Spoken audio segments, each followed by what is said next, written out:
Africa, and now right here in the USA. Watch us via Roku on your smart TV. Download the Millennium TV app from the App Store to stream our shows anywhere, anytime. Millennium TV. বিসমিল্লাহির রহমানির রহিম। দর্শকবৃন্দ সারা বিশ্ব থেকে আপনারা যেখান থেকে দেখছেন, আমি শারাবত হোসেন বাবু আজকের আলাপন অনুষ্ঠান আপনাদেরকে আমন্ত্রণ জানাচ্ছি। Good afternoon from United states of America. আমি ওয়াশিংটন স্টুডিও থেকে আপনাদের সাথে যুক্ত হয়েছি এবং আমার সাথে লাল সিক্স সাপোর্ট দিচ্ছেন আমাদের CEO doctor Tafaddar Noor Mohammad Tafaddar from New York headquarter and Saidur Rahman Manna from Bangladesh, Dhaka Bangladesh. এবং যারা আরো কিছু লজিস্টিক সাপোর্ট দিচ্ছেন প্রত্যেকে ধন্যবাদ জানাচ্ছি। যারা কমেন্ট করেন প্রোগ্রামে তাদেরকে আগাম ধন্যবাদ জানিয়ে রাখছি। আজকে আমাদের proud guest doctor Shawkat Ali, বিশিষ্ট শিক্ষাবিদ, রাজনীতিবিদ, কলামিস্ট এবং YouTuber. He is a proud YouTuber star now. চলুন আসি আমরা আমাদের মিস্টার শওকত আলীকে আমন্ত্রণ জানাই আমাদের অনুষ্ঠানে। Welcome to our show doctor Shawkat Ali. আপনাকে আলাপনে আমরা বহুবার পেয়েছি এবং আজকে আবার পেয়েছি। আজকে প্রায় মাসখানেক হতে যাচ্ছে ইন্টার্ম গভর্নমেন্ট, এগুলো নিয়ে আপনি বিস্তারিত কথা বলবেন। বর্তমান ইউএস পলিটিক্স, কমলা হ্যারিস বা ভার্সেস ট্রাম্প এবং বর্তমান সমসাময়িক ব্যাপার নিয়ে আপনি যা বলতে চান। Welcome to our show. আপনাকে পরিচয় করে দিচ্ছি। দর্শক, আমাদের মাঝে আছেন আমাদের অতিথি ডক্টর শওকত আলী। আসসালামু আলাইকুম বাবু ভাই। বেশ কিছুদিন বিরতির পর ভালোই লাগছে আপনার দেখি। চেহারাটা খুবই সুন্দর। আমি একটু মলিন হয়েছি, শরীরটা খুব ভালো না, গলাটা বসে গেছে। যাই হোক, আলহামদুলিল্লাহ। নিশ্চয়ই তার ফাঁকে আমাদের চারটি ফোবানা হতে যাচ্ছে। জানেন, ফোবানা একটি বড় সংগঠন, 4 ভাগে বিভক্ত। বলতে লজ্জা লাগছে, বাট ওয়াশিংটনের দুটো হচ্ছে মেরিল্যান্ড এবং ভার্জিনিয়াতে এবং নিউ ইয়র্কে এবং শিকাগোতে। 4টি ফোবানা হচ্ছে। আপনি যদি এবারও কিছু বলতে চান শেষের দিকে বা মাঝখানে, you are free to say a few words about Fobana as well. FOBANA তো বোধহয় নিউ ইয়র্কে একটা হচ্ছে, কালকে শুরু হয়ে গেছে। জি জি, একটা হচ্ছে মেরিল্যান্ড, একটা ভার্জিনিয়া, একটা শিকাগোতে। না, এটা হয়তো আমরা শেষের দিকে কথা বলি এই নিয়ে। প্রথমেই আপনি ফার্স্ট ইন্টার্ম গভর্নমেন্ট, অন্তর্বর্তীকালীন সরকারের প্রসঙ্গ। বর্তমান সরকারের বিষয় নিয়ে যদি বলতে হয় তো বেশ কিছুদিন তো হলো, মাশাআল্লাহ। আমি খুবই আশাবাদী। তারা এই পর্যন্ত তাদের যে সাকসেস, বিশেষ করে সাকসেসটা নির্ভর করে তো টাইমের সাথে। এখানে মাত্র তারা কতদিন হলো, 25 দিন হয়তো বা হয়েছে, এরকম 25-26 দিন।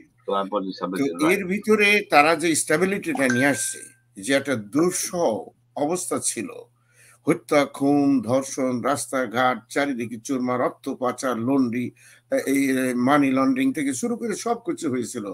আল্লাহর রহমত, এইগুলো আপাতত বন্ধ হয়ে গেছে।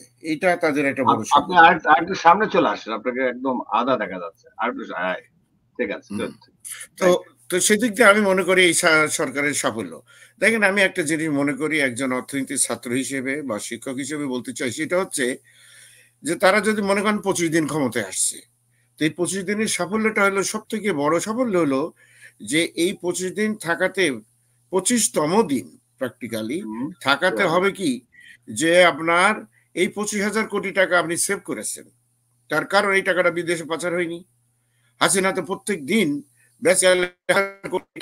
বিদেশে পাচার করতো, লুট করতো, জনগণের টাকা অথবা লোন নিত। তো ফলে এই জিনিসটাতে আমি মনে করি তত্ত্বাবধায়ক সরকার, আমাদের শ্রদ্ধেয় শিক্ষক ডক্টর মোহাম্মদ ইউনূসের নেতৃত্বে যে সরকার, তারা আমাদের এই দেশে একটা অ্যাসেট বিল্ডিং করার একটা সুযোগ নিয়ে আসছে। কারণ এই টাকাটা যদি বিদেশে পাচার না হয় তাহলে দেশে থাকে, আর দেশে যদি থাকে তাহলে সেটা আমাদের বিনিয়োগ বা আমাদের অন্যান্য এমপ্লয়মেন্ট অপরচুনিটি তৈরি করবে। আজ না করবে, 1 মাস পরে করবে। কিন্তু টাকাটা বাইরে যাওয়াতে মানি লন্ডারিং এর মাধ্যমে স্বৈরাচারী হাসিনা যেভাবে করেছে, এইটা একটা মুনাফিক সরকার। আমি বহু আগে থেকে বলে আসছি, একটা মেধাহীন সরকার, একটা চোরা কারবারের সিন্ডিকেট। দেখেন, এই কথাগুলো আমরা আগে বলেছি। আজকে সালমান রহমান রিমান্ডে নেওয়ার পরই দেখেন, এখন তো তার সে দাড়ি নেই, এখন দরবেশ বলবেন নাকি ডাকাতি সর্দার বলবেন, এটা তো সাধারণ মানুষের বিষয়। তো সেই ডাকাতি সর্দার এখন সে পরিষ্কার বলছে, যেটা কালকে সে পরিষ্কার বলেছে, যে এই টাকার বড় প্রজেক্ট মেগা প্রজেক্ট যা নেওয়া হয়তো হাসিনার নির্দেশে, এবং এই টাকা থেকে একটা কমিশন পাওয়া যেত, সেই কমিশনটা হাসিনার নির্দেশে আমরা ডিস্ট্রিবিউট করেছি। তার ছেলে জয়, তার হচ্ছে ওই যে কি একটা আছে তার বোনের ছেলে মেয়েদের, এবং লন্ডন থেকে নিউ ইয়র্ক বা অন্যান্য কানাডা থেকে তাদের যে পোষ্য আছে তাদের জন্যই টাকাটা ডিস্ট্রিবিউট করা হয়েছে, বা তাদের ফ্যামিলিতে দেশের ভিতরে যারা আছে তাদেরকে জন্য ডিস্ট্রিবিউশন করা হতো। এই জন্য প্রজেক্টগুলো নেওয়া হয়েছে। একই কথা আপনার আনিসুল হক বলছে, এই পলক নামের এক লোক আছে, এও আর এক গুন্ডা সর্দার, সেও ওই একই কথা তারা সবাই বলছে, যে তার সামনে আমরা কখনো এই কথাগুলো বলতে পারিনি যে এটা জনগণের অর্থ, মানুষের করের টাকার অর্থ, এই লোন যেটা আমরা নিচ্ছি এটা পেমেন্ট তাদের দিতে হবে এই দেশের মানুষকে, এই কথা আমরা তাদের বলতে পারিনি। তো ফলে সে লুটপাট যা করা দরকার, ব্যাংক ডাকাতি যা করা দরকার সবই করে গেছে, এই জিনিসগুলো বেরোচ্ছে। আপনার ইসলামী ব্যাংকের যে ম্যানেজিং ডিরেক্টর, তিনি এক জায়গায়, বেশি বলি না, হয়তো আরো কিছুদিন পরে আরো ক্লিয়ার বলবেন, তিনি বলছেন যে আমাকে অফিসে ঢুকে এস আলম গ্রুপ রীতিমতো বেঁধে বন্দুক উঁচিয়ে রিজাইন করতে বাধ্য করেছে, দিয়ে তারা দলবল তাদের যারা নিয়ে আসছিল তারা ওই ম্যানেজিং ডিরেক্টরের পদ থেকে শুরু করে যা খুশি সব তারা নিয়ে নিল আমার সামনে, টু শব্দ করার আমার কোনো সময়। আপনি জানেন যে ইসলামী ব্যাংক যখন মোদি, MODI, এখানকার যুক্তরাষ্ট্রের যে rating agency, one of the best rating agency in the world. আপনি একটু সামনে চলে আসেন, আবার পিছনে চলে গেছেন, আরো সামনে। আচ্ছা, তো সেই মোদির আপনার রেটিং এজেন্সি বাংলাদেশের একমাত্র ব্যাংক সিলেক্ট করেছে ইসলামী ব্যাংকে, আপনার 10-15 বছর আগের কথা। এরা এখানে একটা সেমিনার করেছিল, আমার সৌভাগ্য হয়েছিল তারা আমার কিছু বক্তব্য দিতে বলাতে আমি দিয়েছিলাম। মানে এটা অত্যন্ত গর্বের বিষয় যে মোদির MODI যেটা আমরা বলি, এটার রেটিং এজেন্সি এমনকি যুক্তরাষ্ট্রের সমস্ত ফাইন্যান্সিয়াল ইনস্ট্রুমেন্ট যা হয় তার বা ব্যাংকিং পরিচালনার ক্ষেত্রে যে সমস্ত বিষয় তারও রেটিং করে, তারা সারা দুনিয়ার এটা রেটিং করে। সেখানে একমাত্র ইসলামী ব্যাংক, শুধু Bangladesh, south Asia live television, তো আপনি সামনে থেকে পিছনে চলে আসছেন বারবার, আপনি একটু সামনে চলে আসেন, আর একটু সামনে আসছেন না, ঠিক করে নিয়ে আমরা, অসুবিধা নাই, বাস আর করবেন না। হ্যাঁ, গো অ্যাহেড প্লিজ। এটা ঠিক আছে না? একদম নড়বেন না প্লিজ। ওকে, আচ্ছা, আমার এই চেয়ারটা আবার উল্টো পাল্টে গেছে, আমি চেয়ার চেঞ্জ করছি তো, আপনাকে দেখতে চাই পুরোটা শরীর। আচ্ছা, তো যেটা বলছিলাম আর কি, তো এটা আমাদের সৌভাগ্য ছিল যে সাউথ এশিয়ার ভিতরে এই ব্যাংকটা অত্যন্ত সমৃদ্ধশালী শুধু ছিল না, ইফিসিয়েন্সি, ম্যানেজমেন্ট ইফিসিয়েন্সির ক্ষেত্রে যাদের যত বেশি দক্ষতা, এইগুলোতেই তাদেরকে এই মোদির যে হচ্ছে রেটিং এজেন্সি, তারা তাদেরকে ডাকে ইনভাইট করে বা তাদেরকে পুরস্কৃত করে, অ্যাওয়ার্ড দেয়। সেই ব্যাংকটাকে কিভাবে লোপাট করলো আমাদের সামনে। আমি কোনো দুনিয়াতে এ ধরনের কোনো ডিক্টেটর দেখিনি যে নিজের দেশকে এইভাবে ধ্বংস করে। বহু ডিক্টেটরদের ইতিহাস আমার সামনে আমি বলতে পারি এখন, কিন্তু এরকম দেখিনি যে লুটপাট, মানে একেবারে চোখ বুঝা মূর্খ, নিরেট মূর্খ, মেধাহীন একটা গ্যাং কিভাবে একটা গভর্নমেন্টে চলে আসলো। বিশেষ করে বাংলাদেশে এটা আমি চিন্তা করে এখন অবাক হয়ে যাই যে সাধারণ মানুষদেরকে কিভাবে এত বোকা বানালো। This is very very unusual ঘটনা। যাক, তার বিদায় হয়েছে এখন। ডক্টর মোহাম্মদ ইউনূসের, আমার শ্রদ্ধেয় শিক্ষকের নেতৃত্বে যারা যা করছে আমি সব সাপোর্ট করে যাই।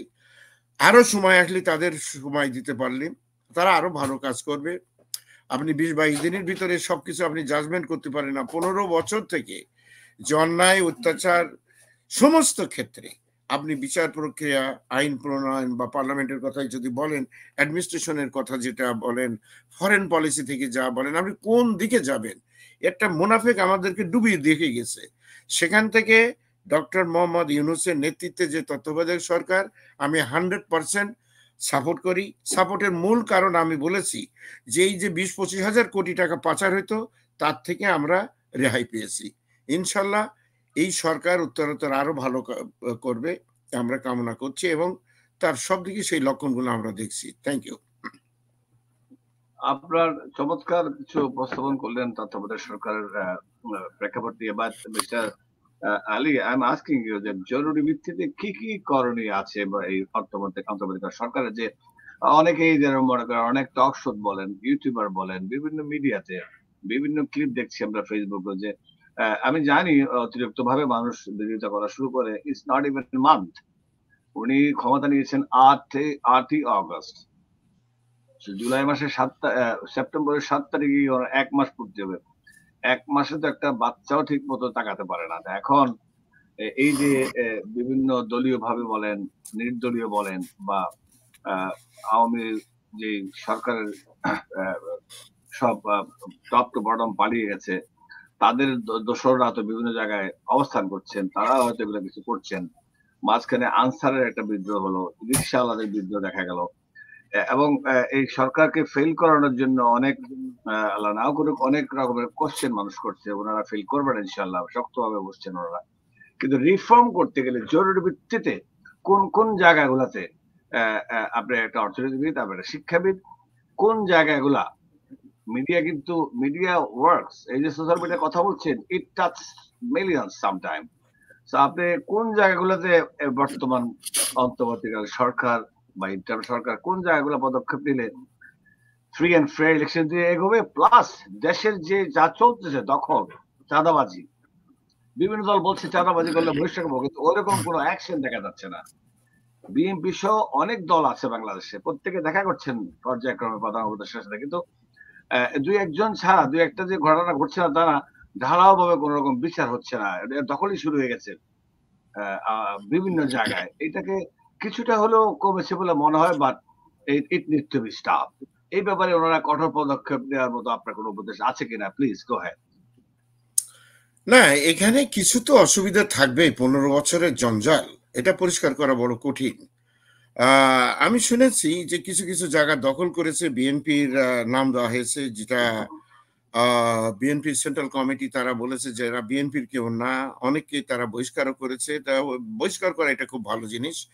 যদি তারা মনে করে যে আওয়ামী লীগকে সরিয়ে চাঁদাবাজি করব বা দখল করব, তো এটা তো অন্যায়, তাহলে তো আর বিএনপির ভবিষ্যৎই নষ্ট হয়ে যাবে। সুতরাং এখনই সময়, যদি এই ধরনের অন্যায় অত্যাচারে কেউ লিপ্ত থাকে এবং তারা বিএনপির নাম দেয়, তাহলে বিএনপির রাজনৈতিকভাবে তার দায়িত্ব নিতে হবে, তাদেরকে সরিয়ে দিতে হবে, সেখান থেকে বহিষ্কার করতে হবে, বা আইনের হাতে তাদেরকে তুলে দিতে হবে। আমি দেখছি যে সেটা ইতিমধ্যে কিছু কিছু ক্ষেত্রে শুরু করেছে। রিফর্মের সব থেকে বড় যেটা আমি দেখি, এখন ফাইন্যান্সিয়াল রিফর্ম ইমিডিয়েটলি দরকার। কারণ আপনার ডলার সংকট যেটা দেশে ছিল, এখন কিছুটা কমলেও, যেহেতু রেমিটেন্স যাচ্ছে, তারপরও ডলার যাতে এদিক ওদিক না হয়, এই জন্য সেন্ট্রাল ব্যাংকে আপনার ইমিডিয়েটলি কন্ট্রোল ওভার তাদের নিয়ন্ত্রণ করতে হবে অন্যান্য ব্যাংকগুলোকে।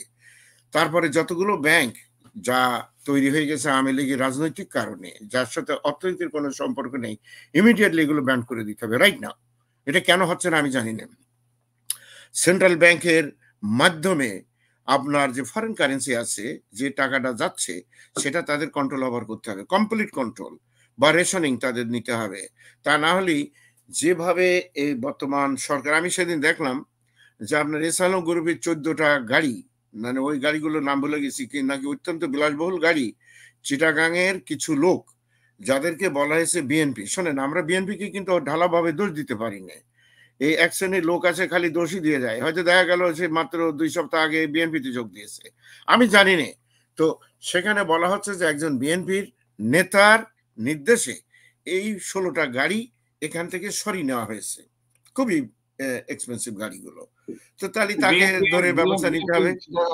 বিএনপি চিটাগাং মহানগরের পক্ষ থেকে এটাকে কন্ডেম করা হয়েছে, তারা প্রেস ব্রিফিং করে বলেছে, বাট তারপর আরেকটু জোরালো ভাবে বলা উচিত, কারণ blame goes to them as well. Yes, exactly. Finally তো বিএনপি দায়িত্ব নেবে কেন? এগুলো চোর গুন্ডা বদমাশের দায়িত্ব বিএনপি কেন নেবে? বিএনপি তো ভালো মানুষ তো আছে, তার ভিতরে চোর গুন্ডা বদমাশের চরিত্র পড়াই না, সেগুলো আপনার দায়িত্ব নেবেন কেন?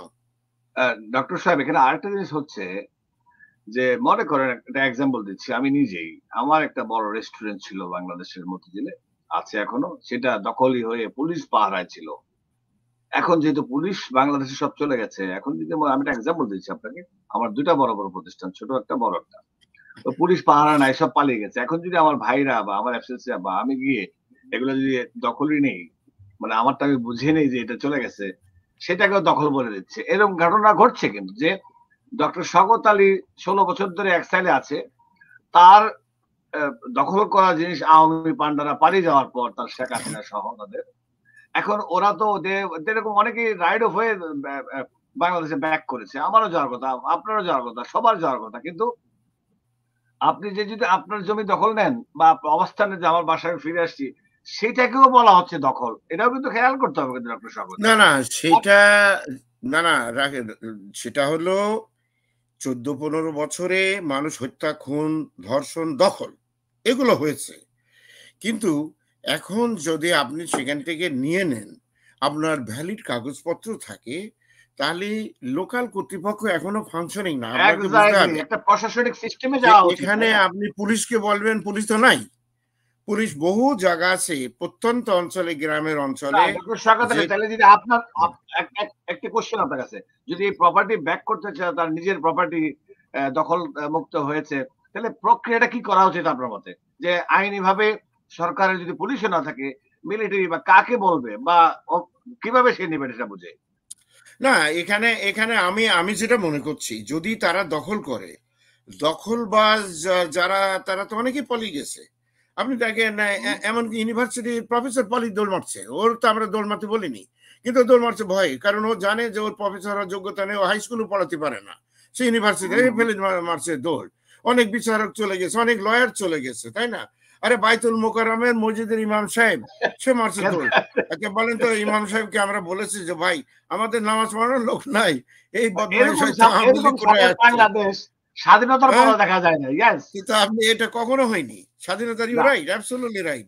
স্বাধীনতার পরেও যারা মসজিদ মন্দিরগুলো টিকিয়ে রাখছিল, তারা ধর্মীয় মানুষ ছিল, তাদের পর কেউ মিস্টার শওকত আলী বন্যার পরে, বন্যা তো বাংলাদেশ থেকে বন্যা দিয়ে চিন্তা অনেকে, যে ভিক্ষুকরা পয়সা দিচ্ছে, রিক্সাওয়ালারা পয়সা দিচ্ছে, কোনদিন হয় না যে কিভাবে মানুষ, ছাত্ররা লক্ষ লক্ষ টাকা খরচ করেছে এবং একটা পয়সা তারা মারিনি।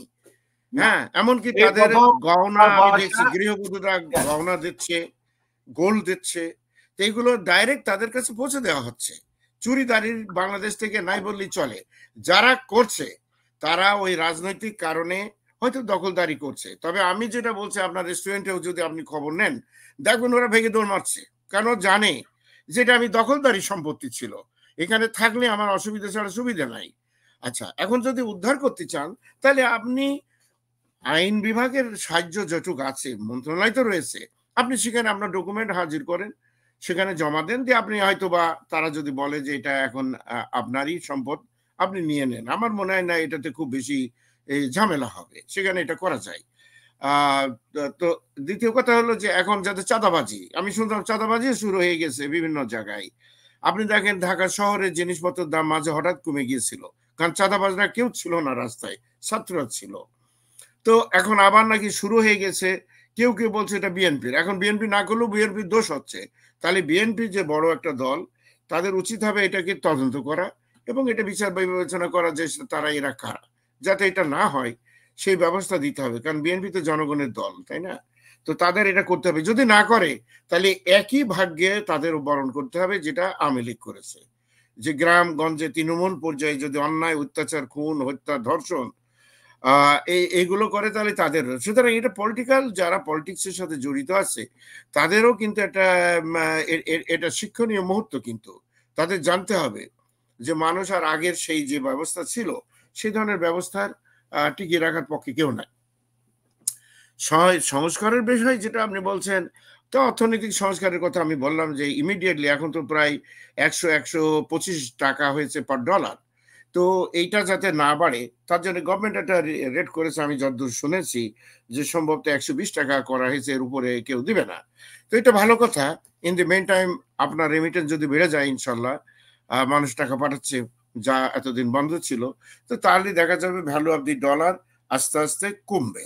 তো কমে যদি, তখন আমাদের আমদানির জন্য সুবিধে, আমাদের অন্যান্য রপ্তানি প্রোডাকশনগুলোর দাম কমবে, জিনিসপত্রের দাম কমবে, আরো অনেকগুলো মেকানিজম আছে ব্যাংকিং সিস্টেমে, যে ইনভেস্টমেন্ট সেটা বাড়বে।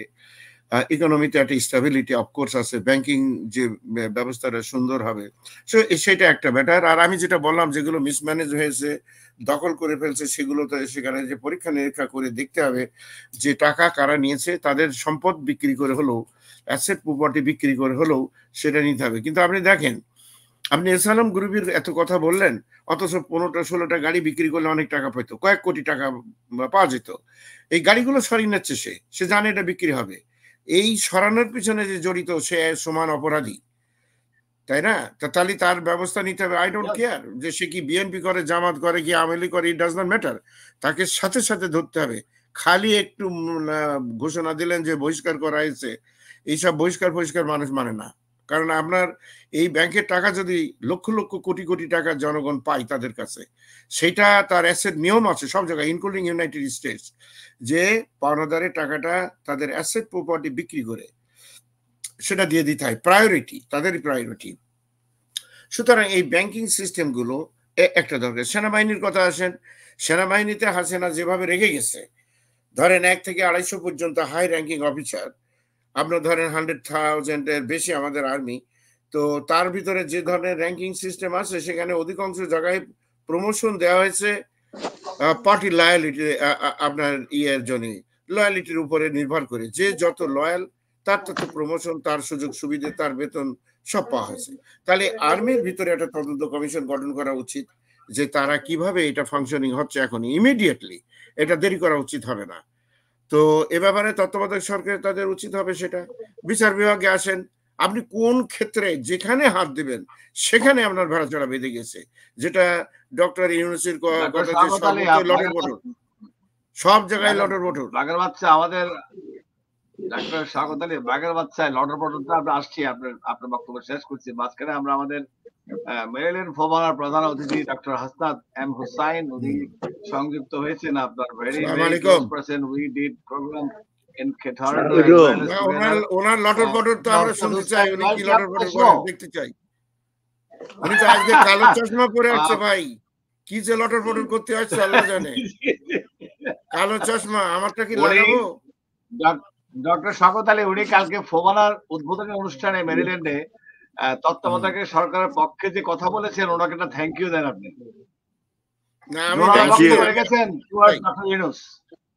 উনি কি বলছেন এটা শোনার পরই থ্যাংক ইউ দেওয়া ভালো, না জেনে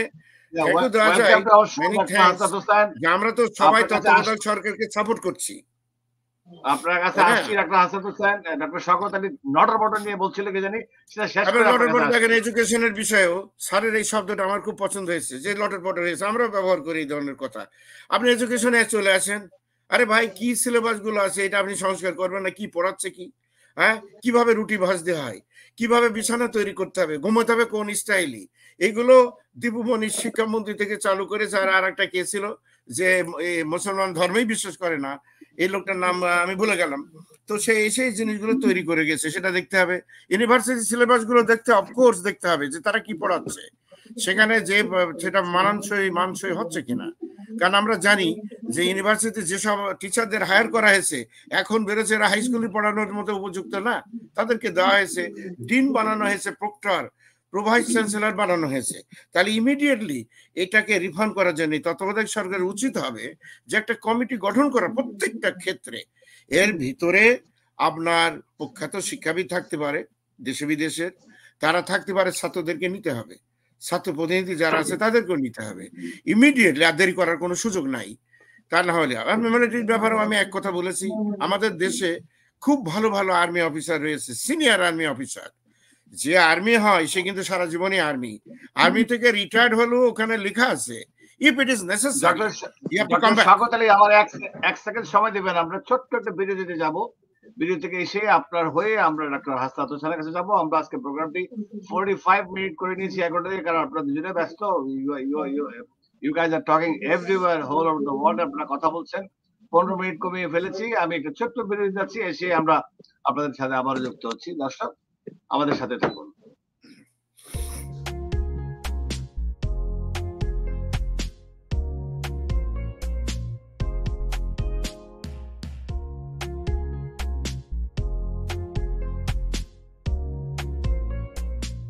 কি ব্যাপার, অমন মূর্তির মতো করে দাঁড়িয়েছো কেন?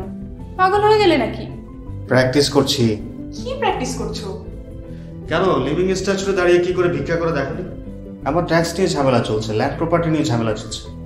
এগুলো সমাধান না হলে কিছুদিন পর আমাকে ওইভাবে দাঁড়িয়ে ভিক্ষা করতে হবে। এখন থেকে দাঁড়িয়ে প্র্যাকটিস করছি। আহা, এত চিন্তা করছো কেন? লিগ্যাল নেটওয়ার্ক ইন্টারন্যাশনাল আছে না? Legal network international? হ্যাঁ, কিছুদিন আগে ইন্স্যুরেন্স দিয়ে সম্পভাবিদের একটা ঝামেলা হলো না, লিগ্যাল নেটওয়ার্কের মাধ্যমেই তো সেটা সমাধান হলো। শুধু ইন্স্যুরেন্সই না ভাবি, criminal case, immigration, tax, divorce, housing সংক্রান্ত যে কোনো লিগ্যাল সমস্যার সমাধান পেয়ে যাবেন লিগ্যাল নেটওয়ার্কে। যুক্তরাষ্ট্রের 50টি স্টেটে যে কোনো প্রান্তে যে কোনো লিগ্যাল সহায়তা দিতে কিন্তু আমাদের সঙ্গে আছে লিগ্যাল নেটওয়ার্ক ইন্টারন্যাশনাল। শুধু তাই নয়, লিগ্যাল নেটওয়ার্কে আছেন যুক্তরাষ্ট্রের স্বনামধন্য সব লয়ার, যাদের আইনি সহায়তায় যে কোনো লিগ্যাল সমস্যার সমাধান পেয়ে যাবেন খুব সহজেই। তাহলে দেরি কেন? এখনই চলো লিগ্যাল নেটওয়ার্কে। দর্শক, আমরা আবার ফিরে আসছি ছোট্ট একটি বিরতির পরে। আমরা এসে আবারও যুক্ত হচ্ছি আমাদের অতিথি doctor Shawkat Ali and doctor Hasnat Hussain. আমি আবারও হাসনাত হুসাইনকে মিস করছি, but doctor Shawkat Ali, go ahead please, আপনি বলছিলেন। না, এই সংস্কারের বিষয় যেটা আমি বলছিলাম যে সবগুলো করতে হবে এবং তারা পদক্ষেপ গ্রহণ করেছে। আশা করি যে অতি শীঘ্রই এগুলো বাস্তবায়িত হবে। মনে রাখবেন, ডক্টর মোহাম্মদ ইউনূস শুধু নোবেল বিজয়ী না, তিনি একজন ইকোনমিস্ট। কিন্তু দেশের অর্থনীতি এর আগে তিনি জীবনে শুরু করেছিলেন প্ল্যানিং কমিশন দিয়ে 1972 সালে। তারপরে আপনার আস্তে আস্তে তারপরে উনি শিক্ষকতায় আসেন এবং তিনি একজন প্রখ্যাত অর্থনীতিবিদ। সুতরাং অর্থনীতির সংস্কারের বিষয়গুলো তার ভালোই জানার কথা, সেটা একটা বিষয়। উনি শিক্ষা করেছেন, শিক্ষাবিদ ছিলেন, আমাদের শিক্ষক ছিলেন, ডাইরেক্ট টিচার ছিলেন। শিক্ষাক্ষেত্রে কি দুরবস্থা সেগুলো তার পক্ষে জানা সম্ভব। তিনি গ্রামে করে গ্রামে গ্রামে গেছেন, ঘুরেছেন, যেটা কোনো ডক্টর সাহেব এই পর্যন্ত মানে কোনো দেশেই যা সম্ভব হয়নি, যে সুন্দর বাড়ি গাড়ি ছেড়ে গ্রামের মানুষদের পিছনে পাশে দাঁড়িয়েছেন। এবং বিশেষ করে ওমেন এম্পাওয়ারমেন্টের বিষয়ে তার যে ভূমিকা, এটা মানে আনবিলিভেবল। সারা দুনিয়াতে এই জন্য তিনি যে প্রশংসা। শুধু তাই না, তিনি আফ্রিকা, ল্যাটিন আমেরিকা, এমনকি রাশিয়া, চায়নার গ্রামেও যে ওই একই কাজ তিনি করেছেন। সুতরাং গ্রামের মানুষের ভাগ্য উন্নয়নের ক্ষেত্রে কি কি রিফর্ম করতে হবে এটা তিনি সবার চেয়ে বেশি ভালো বোঝেন। সুতরাং ডক্টর শওকত আলী, রিফর্মের সাথে সাথে রিফর্মের সাথে সাথে আপনার কাছে আমার কিছু কোশ্চেন জুড়ে দিচ্ছি, কারণ আমরা প্রোগ্রামটা একটু ছোট করে নিয়েছি। আপনি যদি একটু বলতে চান, আমি জানি আপনি বলতে চাবেন না, হয়তো আপনি হাইড করতে চাবেন, কারণ সমস্যা চারিদিকে চলছে, রিয়েল স্কেজুল না জানা পর্যন্ত। আপনি যুক্তরাষ্ট্রে আমরা জানি যে ডক্টর শওকত আলী বাঘের বাচ্চা একটাই আছে, যে ডক্টর ইউনূস আজকে প্রধান উপদেষ্টার খুব ঘনিষ্ঠ। আমরা এগুলোর প্রমাণ পেয়েছি আগেও। ইউডিড নাগরিক সভা করেছেন ওনাকে নিয়ে নিউ ইয়র্কে। তো আমি আপনার কাছে এই কোশ্চেন গুলো আসবো, তার আগেই আমি ডক্টর হাসনাতকে কিছু কোশ্চেন জিজ্ঞেস করছি, উনি হয়তো চলে যাবেন আবার, and then you can finish that part. ওই কথাগুলো আমরা জানা দরকার। ওনার যুক্তরাষ্ট্রে নিউ ইয়র্ক এবং ওয়াশিংটন সফর আসছেন বলে বিভিন্ন ভাবে আমরা তথ্য পাচ্ছি, বাট ক্রেডিবল সোর্স আমার কাছে মনে হচ্ছে না। এই জন্য আপনাকে কোশ্চেনটা করলাম আমাদের টক শোতেই। আপনি যদি কিছুটা বলতে পারেন ডক্টর শওকত আলী, পরে আমি এখন যাচ্ছি ডক্টর হাসনাত হুসাইন। আপনি একটু ছোট্ট করে বলে এই সরকার কি জরুরিভাবে কি কি আপনি একটু সাজেশন দিতে পারেন? যা শুনছি দেশে ওনাদের ডিস্টাবিলাইজ করার জন্য অনেক রকম চেষ্টা চলছে, সেগুলো কিছু যদি আপনার বেলা থেকে বলতে পারেন, and then we'll add to that doctor Shawkat Ali ওনার বুলেট পয়েন্টগুলোর সাথে। Please doctor Hasnat Hussain. ধন্যবাদ আপনাকে এবং আপনার সকল সামনে চলে আসেন প্লিজ। Very nice. সবাইকে ধন্যবাদ। আমি আসলে তো এইমাত্র বাইরে থেকে এলাম, ওয়াশিংটনেই আছি, কিন্তু ওই পটোমাক রিভার ফলস দেখতে আমাকে নিয়ে গেছিলেন। তো ওখান থেকে দেখলাম যে আপনার ইন্টারভিউ এর সময় চলে এসছে, তাড়াহুড়ো করে এসছি এক বন্ধুর বাসায়, যাতে ওয়াইফাইটা অ্যাভেল করতে পারি। তো আপনাদের কথা শুনছিলাম। ডক্টর শওকত আলী আমার অত্যন্ত পরিচিত মানুষ এবং তার জোরালো বক্তব্য শুনছিলাম। তিনি ডক্টর ইউনূস, প্রফেসর ইউনূসকে চেনেন ব্যক্তিগতভাবে, কারণ উনি ওনার ছাত্র ছিলেন। তো আমি এইটুকু বলতে চাই, প্রফেসর ডক্টর ইউনূস সাহেবকে তো সারা পৃথিবীর লোক চেনে, আমরাও চিনি। এবং তার মধ্যে যে মেধা, যে প্রতিভা সারা পৃথিবীতে স্বীকৃত, এবং বাংলাদেশের একজন কৃতি সন্তান।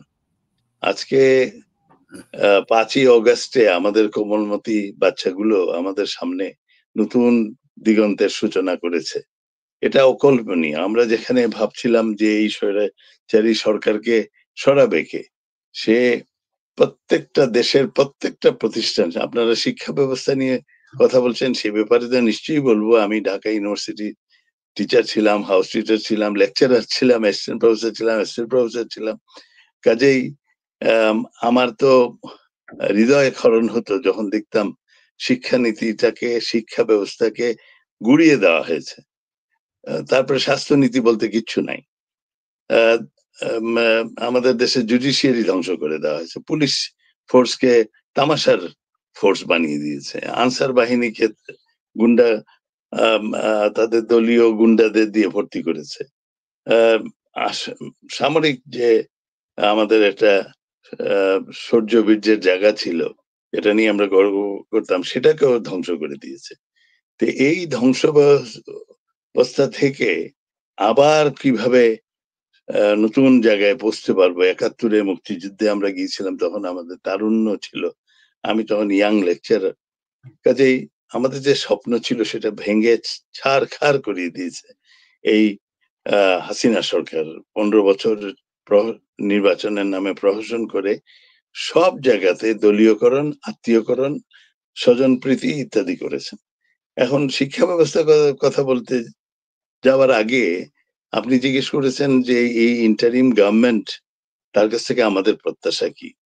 দেখেন, 5ই অগস্টের পরে 3 দিন দেশে কোনো সরকার ছিল না, কোনো ইন্টারিম গভর্নমেন্ট ছিল না, কিন্তু ওই ছাত্ররাই দেশের ট্রাফিক কন্ট্রোল করেছে, মন্দিরগুলো রক্ষা করেছে, মোটামুটি দেশকে সচল রেখেছে। দেশের মানুষ আমাদেরকে ফোন করে প্রবাসে বলছেন যে জিনিসপত্রের দামও কমেছে, কারণ সিন্ডিকেট সব পালিয়ে গেছে। প্রত্যেকটা ক্ষেত্রে বাজার, নিত্য প্রয়োজনীয় দ্রব্যমূল্য থেকে শুরু করে ওষুধপত্র সবকিছু এইসব সিন্ডিকেট। আজকে আমেরিকায় ঘুরছি, ওয়াশিংটন থেকে পটোমাক আসার পথে দেখছি বড় বড় বাড়ি। আমার সঙ্গে যারা ছিলেন বলছেন এটা জয়ের বাড়ি, এটা সামিট গ্রুপের বাড়ি। What is this? আমার দেশের সাধারণ মানুষ খেতে পায় না, তাদের পয়সাগুলা এইভাবে সামিট গ্রুপ, আরেকটা গ্রুপ যেটা খুব বেসিক, আমাদের যে ইসলামিক ব্যাংক ধসে নামিয়ে দিয়ে এদের টাকাগুলো বিদেশে নিয়ে এসছে, তাদের 10% লোক হাসিনা সরকারের। কাজেই এই অবস্থা থেকে যে ছাত্ররা যে আমাদেরকে নতুন পথের দিশারি দেখালো, এখন এটাকে নেওয়ার জন্য হঠাৎ করে আমরা শুনলাম কে নেবেন সেই দায়িত্ব। আমাদের মধ্যে যা আছেন মানুষ অনেকে দেশে, কিন্তু হঠাৎ শোনা গেল ইউনূস সাহেব। আর আমরা তো শুকরিয়া আদায় করা দরকার, এত অত্যাচারের মধ্যে ইউনূস সাহেবের হায়াতটা ছিল, উনি জীবিত আছেন।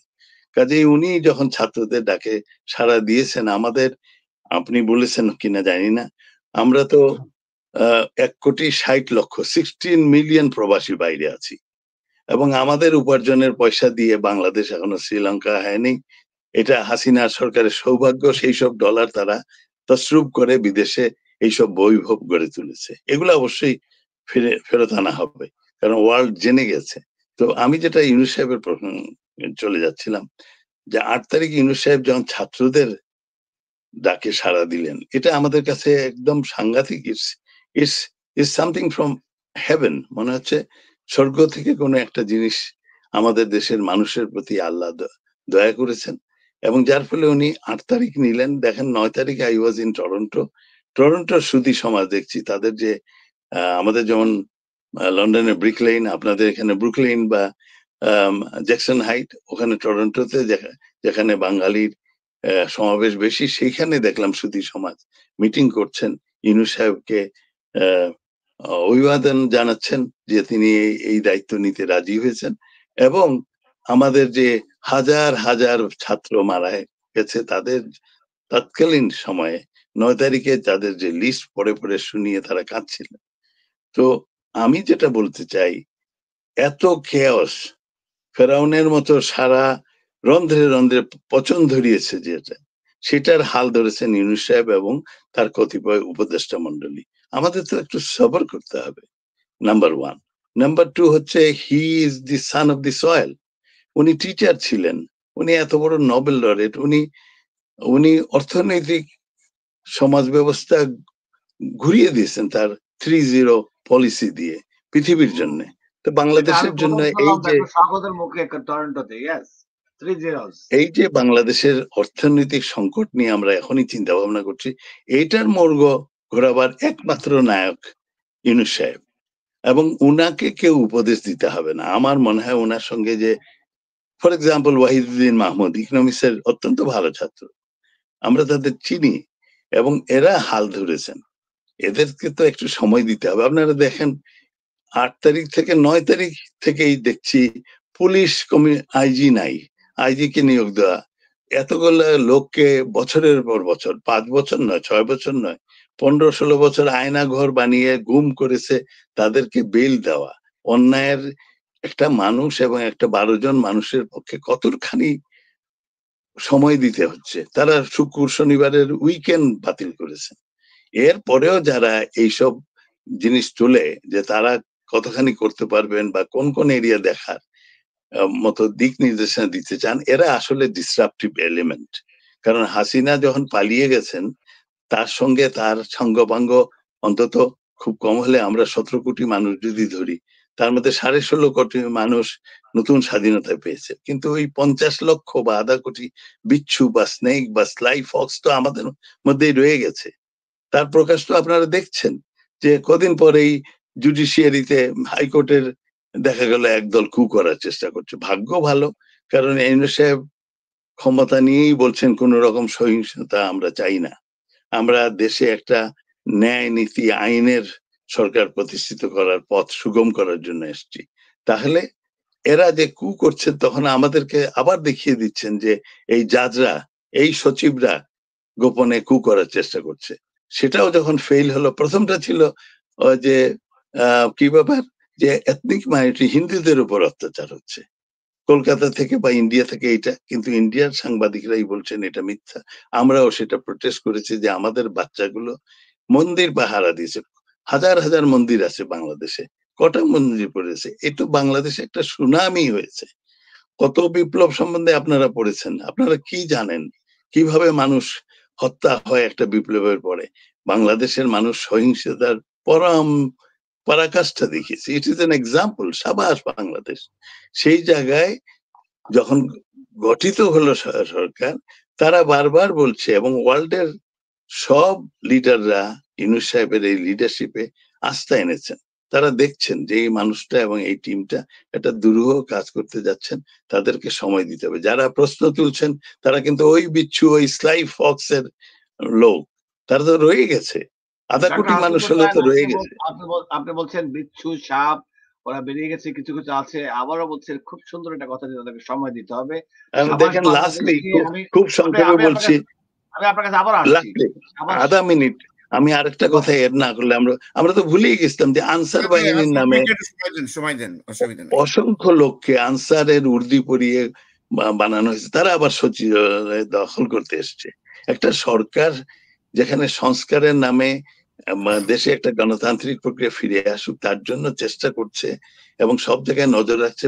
প্রত্যেকটা ধরেন না কূটনৈতিক মিশন, আপনার ওয়াশিংটনে, আপনার নিউ ইয়র্কে, লন্ডনে, সব হাসিনা অ্যাপয়েন্টেড এবং পলিটিক্যাল লোকরা বসে আছে। কত দিকে আপনি গার্ড দিবেন? কাজেই সেই সুশীল সমাজ, আপনাদের কাছে আমার অনুরোধ, please keep your eyes open. এরা বারবার ছবল দেওয়ার চেষ্টা করবে, কারণ ও হাসিনা যদি প্লেন ভর্তি করে ওই বিচ্ছু, স্লাই ফক্স এদেরকে নিয়ে যেত, সেটা হতো দেশের জন্য ভালো। কিন্তু দেশের সহনশীলতা, দেশের patience has allowed them to stay. তো তারা তো চেষ্টা করছে, কিন্তু চেষ্টা করে ভুল করছে। They should, or the Awami League, whatever is left of it, তারা নিজেদের মধ্যে সংস্কার পুরনো সব ফেলে দিয়ে, তারা তো একটা দল, তাদেরকেও তাদের দল পুনর্গঠন করতে হবে। অপোজিশন পার্টি বিএনপি যদি বলেন, তাদেরকেও they have to look inward. কোথায় ছিল তারা এইসব সংগ্রামে? মানুষ তো বারবার এসছে চিরামুড়ি নিয়ে ঢাকা, যশোর, খুলনায় তাদের প্রতিবাদ জানাবার জন্য। লিডারশিপ দিতে তারা ব্যর্থ হয়েছে। ওয়াই দে হ্যাভ ফেইলড, এগুলো তাদেরকে নিজেদের মধ্যে সংস্কার করতে হবে। Don't talk about what Yunus সাহেব তার উপদেষ্টা মন্ডলী কি কি করা উচিত। টক অ্যাবাউট ইউর সেলফ, যে তোমরা এই 17 বছর 15 বছর 20 বছর কি করেছো। You have to reform within your parties also. জনগণের কাছে আসতে হলে নিজেদেরকেও চেঞ্জ করো। আমরা যে যে অবস্থানে আছি আমাদের মাইন্ডসেটও চেঞ্জ করতে হবে। আমরা সবসময় ভাবছি যে আমাদের বুড়োদের কাছে সব আইডিয়া আছে। ওয়াই? এইসব বাচ্চারা তাদের আইটি দিয়ে বুলেট বন্দুককে ফাইট করে দেখিয়ে দিয়েছে। They know much better than us. So why can't you trust them? আমার বিশ্বাস ইউনূস সাহেব ইজ দ্য অনলি পারসন। তার টিম নিয়ে করবেন। টিম হয়তো বদলাতে পারে, এই উপদেষ্টার জায়গায় আরো এড হতে পারে, কেউ বাদ করতে পারেন, but let them work, let them find the ways to create a way for a political system যেখানে আমাদের জুডিশিয়ারি নাই, আমাদের ইলেকশন কমিশন ধ্বংস করে দিয়েছে হাসিনা তার সাঙ্গপাঙ্গ গুলো। আমাদের ইলেকশন কমিশন নতুন করে বানাতে হবে, আমাদের কনস্টিটিউশনের দিকে দেখতে হবে। কনস্টিটিউশন তো জনগণের জন্য, একটা মহাজন বিপ্লব হয়েছে। কাজেই this team has every right to change the constitution so that it creates an atmosphere for a free fair election, যাতে জনগণ তার যাকে ইচ্ছা তাকে ভোট দিবে। Doctor Hasan Hossain, outstanding. আপনি একেবারে ফুল প্যাকেজ বলে দিয়েছেন। আমরা ছোট্ট একটা বিরতি যাও, আপনার প্যাকেজটা আমিও অভিভূত হয়েছি, আমার কাছেও ভালো লেগেছে। কমপ্লিট একটা ছোটখাটো প্যাকেজ দিয়েছেন। আমি ডক্টর শওকত আলীর কাছে যাবো বর্তমানে যুক্তরাষ্ট্রে প্রধান উপদেষ্টা সফর প্রসঙ্গে। উনি সফরে আসছেন কিনা, কারণ সরকার প্রধান বাংলাদেশে সবসময় সেপ্টেম্বরে জাতিসংঘে আসেন। ডক্টর ইউনূস আসছেন ক্লিন্টন ফাউন্ডেশনের বিভিন্ন কাজে। এবার আমরা শুনছি উনি নিউ ইয়র্ক এবং ওয়াশিংটনে ভিজিট করবেন। আসলেই করছেন কিনা সেগুলো আমি আসবো। ছোট্ট একটা বিরতি যাচ্ছি, বিরতি থেকে এসে আমি ডক্টর শওকত আলীকে মোটামুটি অ্যাটাকই করবো। প্লিজ দর্শক, একটু বিরতি যাচ্ছি। মা, আমি ড্রাইভে আছি, পরে কল করছি। ব্যস্ততা, একাকিত্ব। মা, কেমন আছো মা? ভালো। ওষুধ খেয়েছো? খেয়েছি, দুপুরে ওইটা আর রাতে ওই দুটো। মা কি ভুলভাবে ওষুধ খাচ্ছে? কর্তব্য, গোল্ডেন এজ হোম কেয়ার। দায়িত্ব, আপনার প্রিয়জনকে ভালো রাখা আমাদের দায়িত্ব। গোল্ডেন এজ হোম কেয়ার, আপনার সাথে প্রিয়জনের পাশে। দর্শক, আমরা ফিরে আসছি। চমৎকার আলোচনা চলছিল আমাদের আলাপ অনুষ্ঠানে। মিলেনিয়াম টিভির একটি চমৎকার আয়োজন। শনিবার দুপুরবেলা আমি ওয়াশিংটন থেকে, ডক্টর হাসনাত হোসেন আমাদের মেরিল্যান্ড থেকে, এবং doctor Shawkat Ali from New York. আমরা কথা বলছিলাম ডক্টর হাসনাত হোসেনের সাথে। চমৎকার ব্যাখ্যা দিলেন উনি ধৈর্য একটু সইতে হবে, সেনা প্রধানের মতো করে বললেন। উনি বলছিলেন আমাদের বাকরুজ্জামান। ডক্টর শওকত আলী যুক্তরাষ্ট্রের সফর নিয়ে যে নেক্সট 10-15 মিনিট আমাদের সময় আছে, আরো 10 মিনিট আমরা এক্সটেন্ড করেছি। We will do it 55 minutes show anyway. আপনি যদি ওনার সফর নিয়ে কিছু বলতে চান খোলা মেরে, বা কিছু না বলতে ছিল, আমাদের একটা ব্যাখ্যা দিতে পারেন। দর্শকরা তাকিয়ে আছে। আর যারা কমেন্ট করছেন সারা বিশ্ব থেকে, অনেকে কমেন্ট করছেন আমাদের অনুষ্ঠানে, আপনাদেরকে চমৎকার ধন্যবাদ জানাচ্ছি এবং অতিথিদের পক্ষ থেকে আমরা ধন্যবাদ জানাচ্ছি। Go ahead, floor is yours, doctor Shawkat Ali. নিশ্চয় বলবো, কিন্তু তার আগে আমি হাসনাত ভাই প্রকাশ করতে হবে যে উনি টরন্টোর কথা বলছেন। ওনার নেতৃত্বেই এনআরবি অত্যন্ত একটা সাকসেসফুল একটা প্রোগ্রাম করেছে, যেখানে আপনি নিজেই ছিলেন, আমিও ছিলাম। এদিক দিয়ে হাসনাত ভাইকে তার প্রতি আমাদের কৃতজ্ঞতা অবশ্যই থাকবে। এবং আমরা ছিলাম বোধহয় 5-6 দিন হোটেলে। এখানে ভাবির প্রতি আরো বেশি কৃতজ্ঞতা, কারণ উনি আমাদের সুখ স্বাচ্ছন্দ্য ঠিক মতো দেখার জন্য রীতিমতো হোটেল কর্তৃপক্ষের সাথে ফাইট শুরু করেছিলেন। তো ভাবির কাছে আমরা কৃতজ্ঞ যে উনি এই বিষয়টা দেখাশোনা করেছেন। যাই হোক, না, এখানে উনি প্রথম দিকে অনেক সন্দেহ ছিল যে আসতে পারবেন না, কিন্তু যেহেতু ক্লিন্টন গ্লোবাল ইনিশিয়েটিভে উনি অনেকবার আসতে পারেননি, বিকজ দি স্বৈরাচারী হাসিনা তাকে বিভিন্ন রকম ঝামেলায় ফেলেছিল। তো সেটা উনি আসবেন, ইউনাইটেড নেশনসে তো তাকে আসতেই হবে। সুতরাং এটা নিশ্চিত যে উনি আসবেন। ডেট এখনো কনফার্ম হয়নি যে এক্সাক্ট কখন কোন সময় আসবেন, তবে এটা কনফার্ম যে তিনি আসবেন। আসলে এখানে যেটা আপনি বলছেন যে ওয়াশিংটন ডিসিতে তার একটা ডিপ্লোম্যাটিক, সেখানে তার একটা যে অ্যাক্টিভিটি সেটা তিনি করবেন।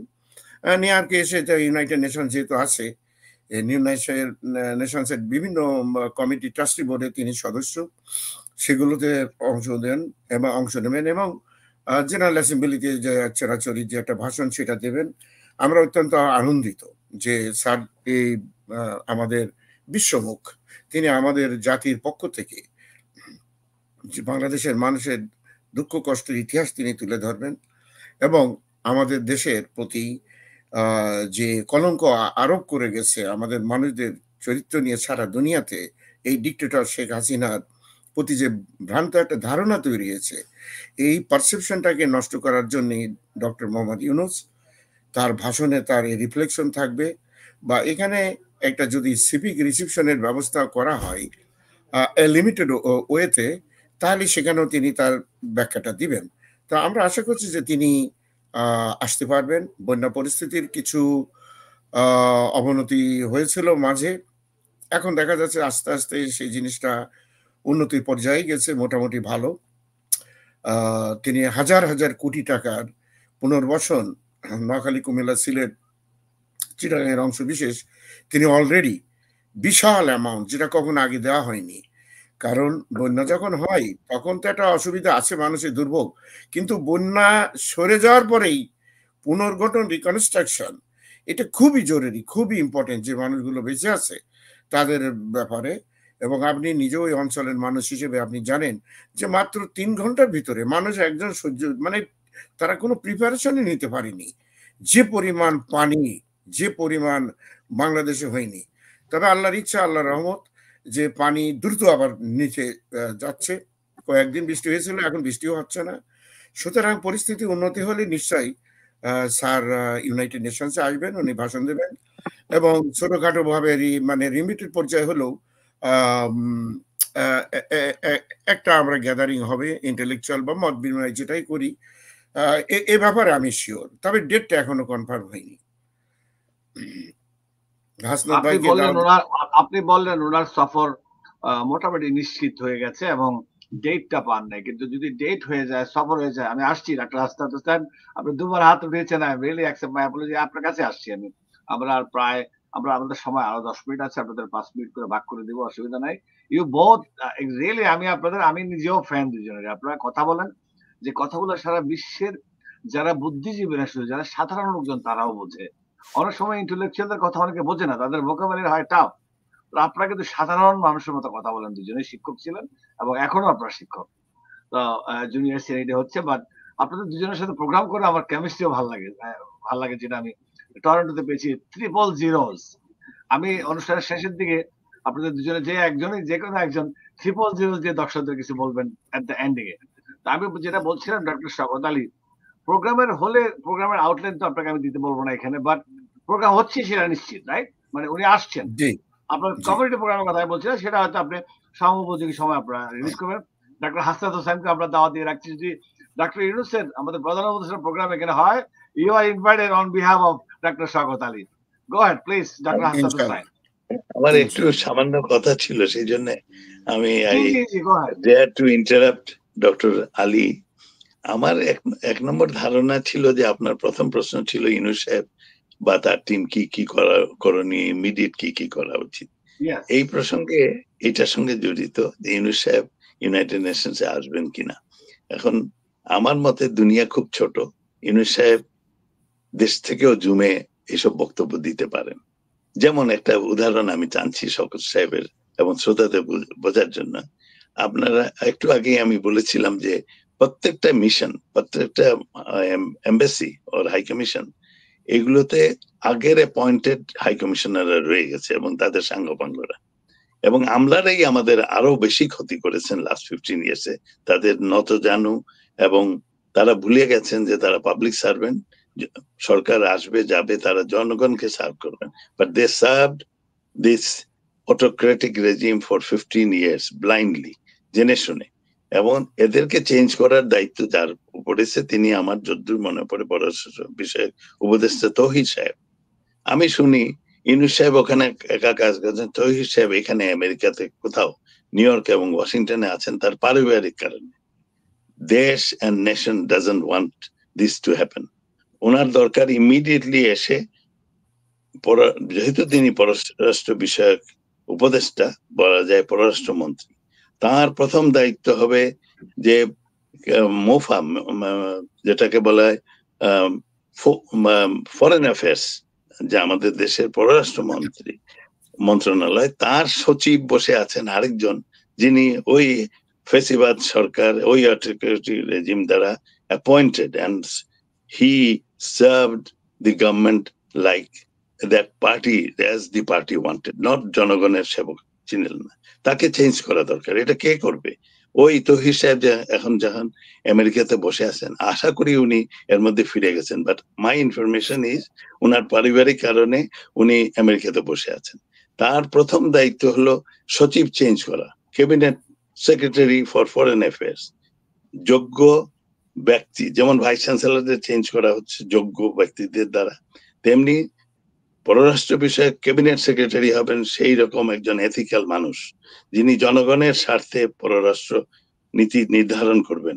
যেরকম ইউনূস সাহেবটি মনে করেন, আমরাও মনে করি যে ভারতের সঙ্গে আমাদের সম্পর্ক হবে দুই দেশের মানুষের মধ্যে সম্পর্ক, নট মোদির সঙ্গে হাসিনার যেরকম ছিল, বা একটা পলিটিক্যাল পার্টির সঙ্গে আর একটা পলিটিক্যাল পার্টি। কাজে সেটা করার জন্য পররাষ্ট্র সচিব চেঞ্জ করা ইমিডিয়েট দরকার।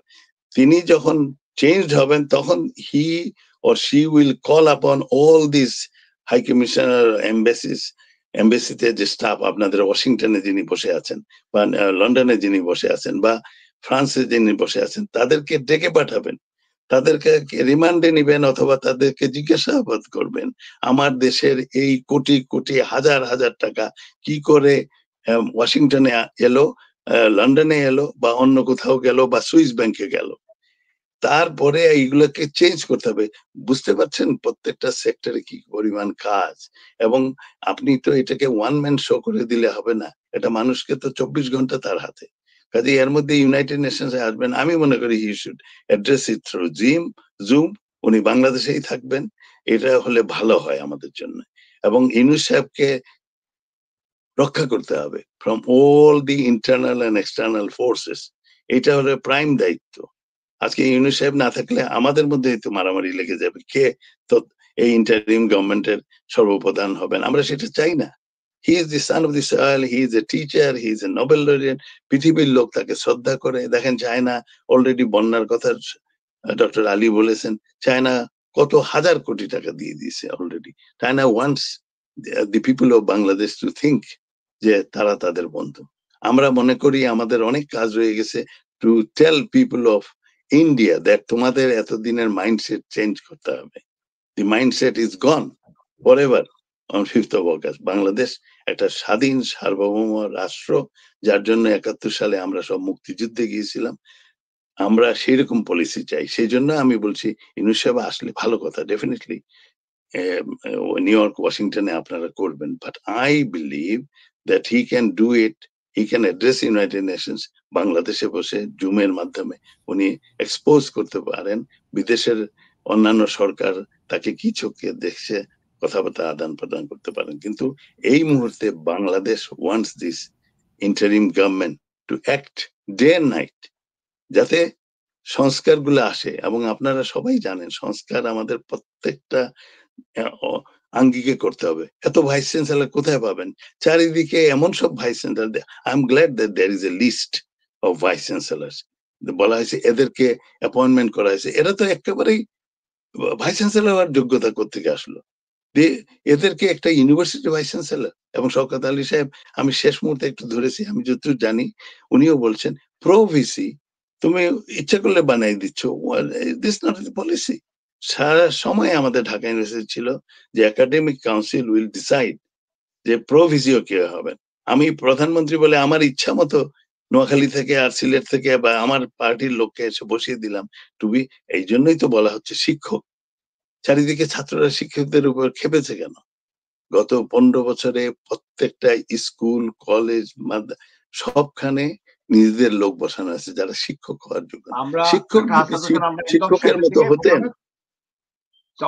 তবে আমি এটাও বলতে চাই শিক্ষকের মতো হতে হবে, তাই না? ছাত্রদের কাছে তখনই শ্রদ্ধা পাবেন যখন আপনি শিক্ষকের মতো আচরণ করবেন। আপনি তো You have been appointed by a political party and you have lost it আপনি in doctor our Hasan Hossain school আপনি college. যেভাবে সাজেশনগুলো দিলেন, আমি আমার বিশ্বাস ডক্টর শাকত আলী এবং আমিও যদি সুযোগ পাই আমি তো অবশ্যই বসবো ওর সাথে, বাঘের বাচ্চার সাথে আমিও থাকবো ইনশাল্লাহ। তখন এই কথাগুলো সরাসরি উঠাবো আমরা ওখানে, এবং উপদেষ্টাদের কিছু কিছু উপদেষ্টা আমাদের সাথে যোগাযোগ নাই তা না, we are hammering as well. But আমি বলবো ডক্টর শাকত Ali, we have only 4 minutes left. আপনি 3 মিনিট নেবেন আর 1 মিনিট আমাদের ডক্টর হাসান হোসেন কনক্লুশনে যাবেন দর্শকদের উদ্দেশ্যে।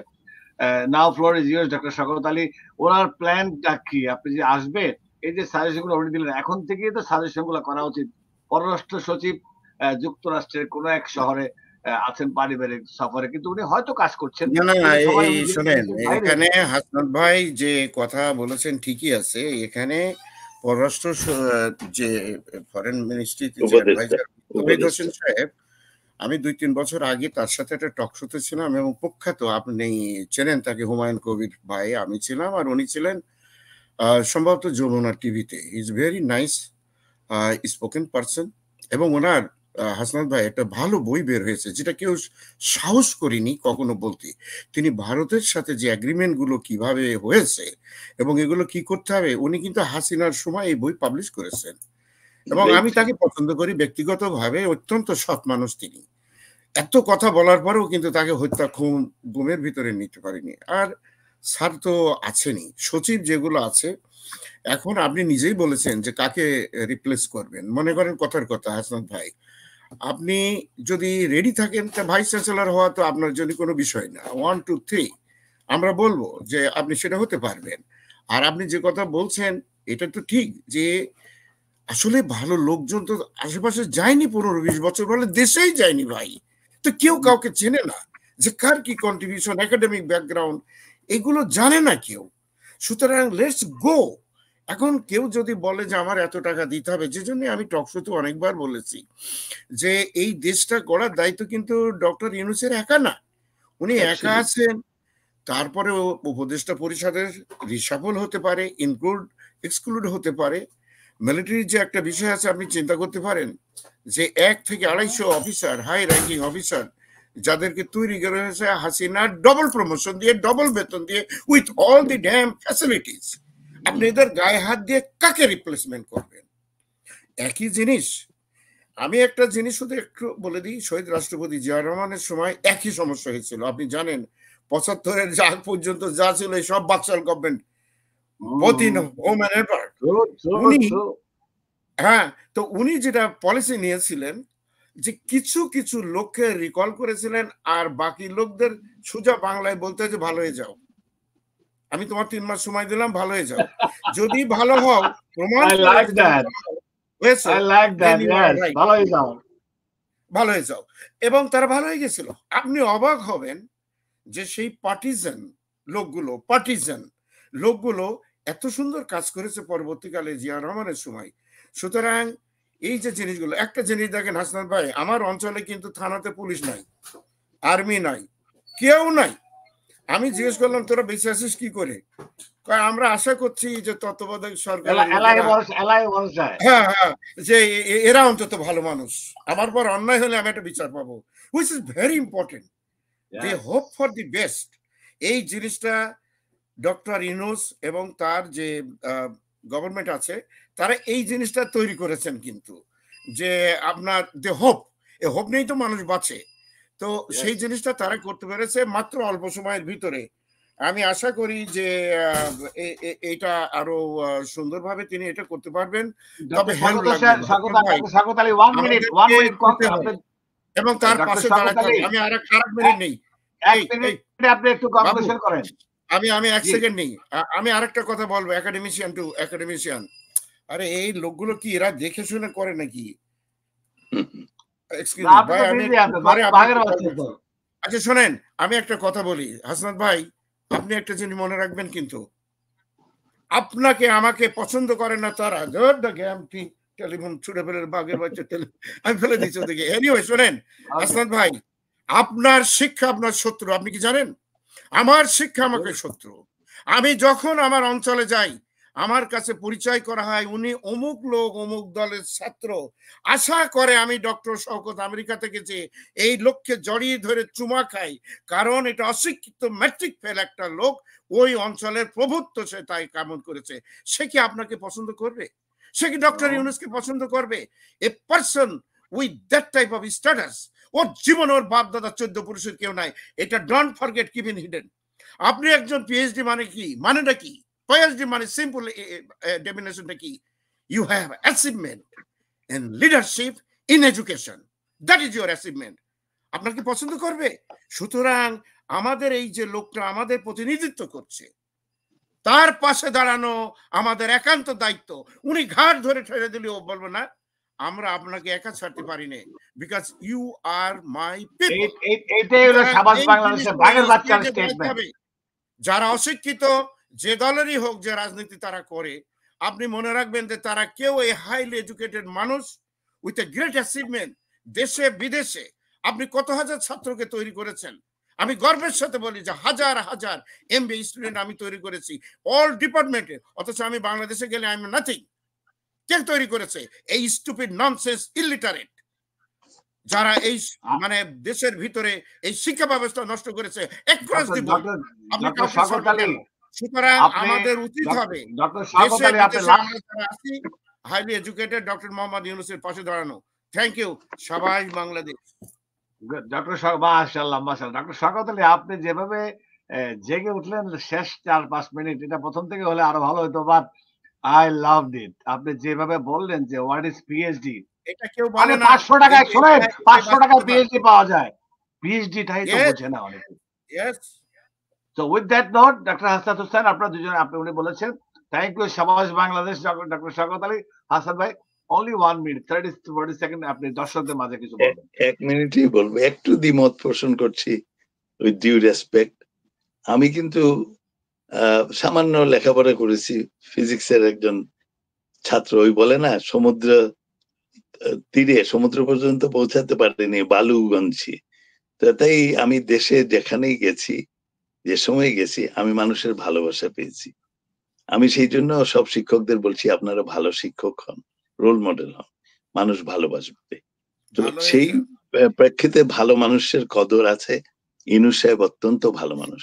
সারা পৃথিবীর মানুষেরা, আমি যেমন সামান্য বা শওকত সাহেব আমরা সামান্য পিএইচডি করে কিছু পোস্ট করে মানুষের ভালোবাসা পেয়েছি, গ্রামের লোকের, শহরের, দেশের মানুষের।